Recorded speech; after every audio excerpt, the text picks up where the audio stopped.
මට නම් බං ආයේ එපා වෙලා ඉන්නේ. මොන වගේ මිනිස්සුද බං මේ ලංකාවේ ඉන්නේ? මට ඇත්තටම මාරම තරහක් එන්නේ මේවා දකිද්දි. අයියේ මොකද්ද කරන්න දන්නේ? දැන් බේරෙන්නත් බැහැ අපි නේවිගේ ඉන්න එකෙන්.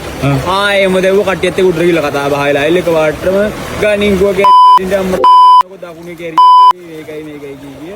දැන් වගේ මෙහෙට හවුදුවට අර එම්මෙන් පහින්. ඔබට ගැව්වද? මේ මිනිස්සුන්ගේ කොහෙවත් කහනවට නෙමෙයි මිනිස්සුන්ට උදව් කරන්නේ. ඒ මිනිස්සුන්ගේ තියෙන මනුස්සකමට උඹලට උදව් කරන්න ආවම තොපි කරන මේ අසික්කිත වැඩ නම් බං. තොපිට බනින්න වචනත් නෑ මං ගාව. වැස්ස අඩු වෙලා ගම් වතුර බැහැගෙන යනකොට මිනිස්සුන්ගේ අර කුහක ගති ටික ආයේ එළියට එන්න පටන් අරන්. මෙලෝ මගුලක් දන්නේ නැති ගෑනු ටිප වෙලා උදව් කරන උන්ටත් බනින්න පටන් අරන්. මල්ලි ඕගොල්ලෝ කවුද? ඕගොල්ලෝ කොහෙන්ද? මේ ඕගොල්ලෝ මේ යන්න එපා අර බඩු ගෙවල් වල ඔක්කොම බිතාප්ප කඩන් වැඩෙනවා.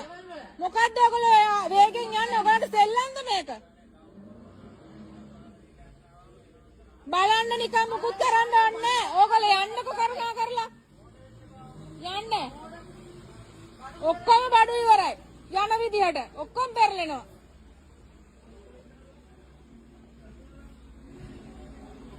මම මේ පන්ටම හොඳින් කියන්නේ. දන්නේ නැති දේවල් කියලා ඔබේ මෝඩකම් ප්‍රදර්ශනය කරන්න එපා. උඹලා අර ජෙට් ස්කී වලින් ආපු කොල්ලන්ට බැන්නනේ. ඔන්න බලපන් ඒකක ගාන්න.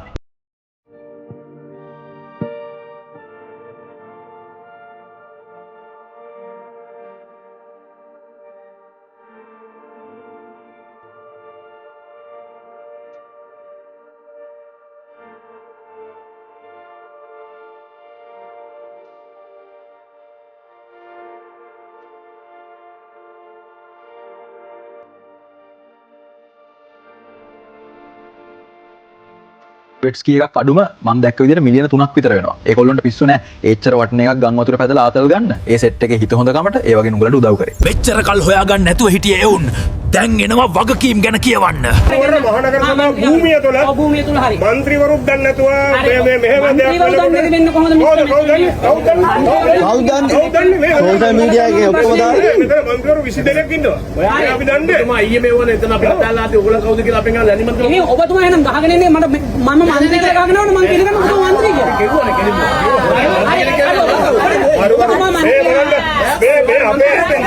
අපේ മന്ത്രി කාමරේ ඉඳගෙන අපේ മന്ത്രി කාමරේ ඉඳගෙන පිටත්තර පුද්ගලයෙක් අපිට අභියෝග කරනවා.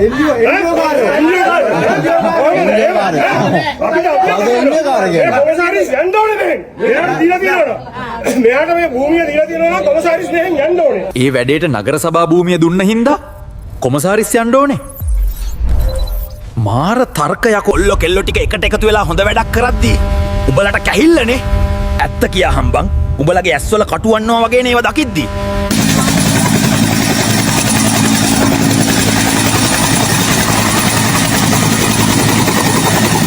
අනිත් එක හැම ලබ්බටම ෆෝන් එක අරගෙන මෙහෙක් කරගෙන යන්න හදන්න එපා. ඔන්නම පොල් බූරුවෙට තේරෙනවා හෙලිකොප්ටරේ එන්නේ බාන්න. තොපි නිකන් අන්ධකයිපු මරිමොංගල් ලෙවුන් වගේ එතනටම ගිහින් ඒක වීඩියෝ කරනවා. උඹලා ෆෝන් උස්සගෙන යන්නේ. උඹලා හිතුවද උඹලට සංදර්ශන පෙන්නන්න ආපු හෙලිකොප්ටරයක් කියලා? තව මේක ගැන කියවන්න ගියොත් නම් කුණුහරුප කියවෙනවා. ඒ හින්දා මේ ගැන කියන එක නවත්තන්න. මචං මම කලින් වීඩියෝ එකක් කිව්වා ත්‍රිපෝෂ ෆැමිලි එකේ කොල්ල පටන් ගත්ත රැල්ල සුපිරියක්. මෙන්න මේ වගේ රැලි තමයි ලංකාවේ ඇති වෙන්න ඕනේ. මචං ඒ අතින් අපේ රටේ කොල්ලෝ කෙල්ලෝ ආයේ ඉතින් සුපිරි. ඔය අල්ලපු ගැම්ම දිගටම අල්ලගෙන ගියොත් අපේ රට ආයේ ගොඩන ගන්න පුළුවන්. දන්නේ නැති ලබ්බවල් කියවන්න නැතුව උදව් ඕන මිනිස්සුන්ට පුළුවන් විදිහට උදව් කරගෙන ඉඳපල්ලා. ඒකත් බැරි නම් කට පියාගෙන පාඩුවේ හිටහල්ලා.